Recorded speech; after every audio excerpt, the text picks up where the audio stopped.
સમાચાર આવી રહ્યા છે સુરતથી। જી હા, સુરતમાં આપણે બતાવી દઈએ એક કિશોરનું ધડ વગરનું માથું મળી આવ્યું। કમ્યુનિટી હોલ પાસે યુવાનનું માથું મળી આવ્યું છે।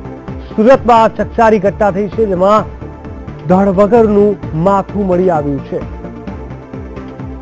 યુવાનની હત્યા કરાઈ હોવાની અહીંયા શંકા સેવાઈ રહી છે।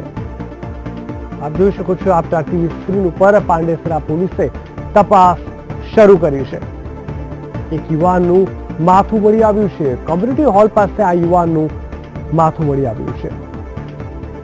ગંભીર કહી શકાય એવી ઘટના સામે આવી છે। સુરતમાં ધડ વગરનું માથું મળી આવ્યું છે। યુવાનની હત્યા કરી હોવાની અહીંયા શંકા સેવાઈ રહી છે।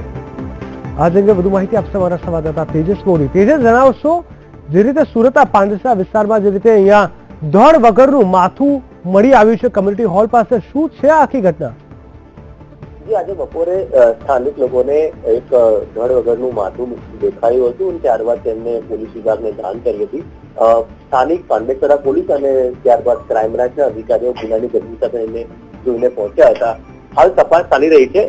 શંકા એ વ્યક્ત કરવામાં આવી રહી છે કે આ જે યુવક છે તે સંભવતઃ ઓડિશાવાસી હોવાનું અત્યારે પ્રાથમિક તારણ પોલીસે કાઢ્યું છે અને અંગત અદાવતમાં તેની હત્યા થઈ હોય અથવા તો અંગત કોઈ ઝઘડામાં તેની હત્યા થઈ હોય તેવું અત્યારે લાગી રહ્યું છે। આ ઉપરાંત કોઈ તાંત્રિક વિધિ માટે પણ શું તેનો ઉપયોગ કરવામાં આવ્યો હોય, તેની હત્યા કરવામાં આવી હોય તેવું પણ પોલીસને લાગી રહ્યું છે। એટલે તમામ દિશાઓમાં પોલીસ તપાસ કરી છે। અત્યારે પોલીસ માટે સૌથી મહત્વની વાત એ છે કે જે માથું મળી આવ્યું છે તેનો બાકીનો જે ભાગ છે તે ક્યાં છે, કોઈ છુપાવવામાં આવ્યું છે, કોઈ એની સાથે કઈ કૃત્ય કરવામાં આવ્યું છે। એટલે આ તમામ બાબતોની ત્યારે પોલીસ તપાસ કરી રહી છે। અને ખાસ કરીને જો માથા સિવાયનો ભાગ, શરીરનો ભાગ મળી આવે તો ત્યારબાદ તેનું પીએમ કરવામાં આવશે, તેની તપાસ કરવામાં આવશે અને તેનાથી જ પોલીસને ચોક્કસ કારણ મળી શકે છે કે કયા કારણોથી આ યુવક સાથે આ પ્રકારનું કૃત્ય થયું છે, તેની હત્યા કરવામાં આવી છે કે પછી તેને કોઈ તાંત્રિક વિધિ માટે તેને મારી નાખવામાં આવ્યો છે। એટલે અત્યારે પોલીસે 302 મુજબ ગુનો દાખલ કરી તપાસ શરૂ કરી છે। હવે જોવાનું એ છે કે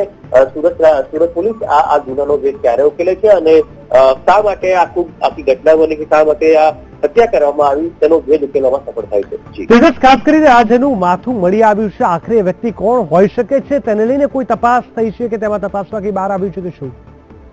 જી, સુરત પોલીસના અધિકારીઓ સાથે અમારી વાત થઈ છે। ખાસ કરીને જે 16 વર્ષીય કિશોરનું જે માથું મળી આવ્યું છે એટલે સૌથી પહેલા સુરત શહેર પોલીસના તમામ ખાસ કરીને જે વિસ્તાર છે પાંડેસરા તેની આસપાસના જે પોલીસ સ્ટેશન ત્યાં આગળ મિસિંગ ફરિયાદ કોઈ દાખલ થઈ શકે નહીં તેની તપાસ પોલીસે કરી હતી। છેલ્લા અઠવાડિયામાં આ ઉંમરનો અથવા તો આવા વર્ણન વાળો દેખાતો કોઈક એટલે ચહેરા સાથે મળતો આવતો કોઈક યુવક કે કોઈ કિશોર ગુમ થયો છે તેની તપાસ શરૂ કરી છે। સુરતના પાંડેસરા, સચિન, ઉધના આ તમામ વિસ્તારોના જે પોલીસ સ્ટેશન ત્યાં આગળ જે મિસિંગ કમ્પ્લેન દાખલ થઈ હોય અથવા તો કોઈ ગુમ થયાની ફરિયાદ દાખલ થઈ હોય તેની તપાસ તે ફોટોગ્રાફ લેવામાં આવે છે।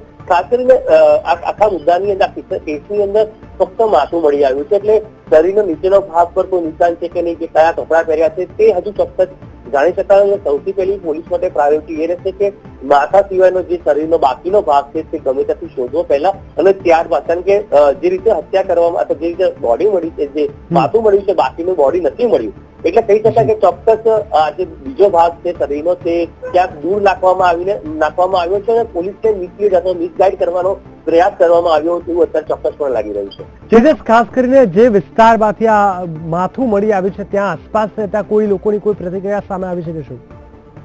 સ્થાનિક લોકોએ બપોરે આ માથું જોયું હતું અને અવાવરૂ વિસ્તાર છે, વધારે પડતી ચહેલપહેલ વાળો વિસ્તાર નથી એટલે સીધી રીતે કોઈ લોકો જોયું નથી। પરંતુ સુરત શહેર પોલીસ જે સીસીટીવી કેમેરા મુકાવે છે તે સીસીટીવી કેમેરા ના ફૂટેજ પણ અત્યારે ચેક કરવામાં આવી રહ્યા છે કે આ વિસ્તારમાં કોઈ કેમેરો છે કે નહીં અને ત્યાં આગળ આવો કોઈ વ્યક્તિ છેલ્લા અઠવાડિયામાં જે રીતે બોડી મળી।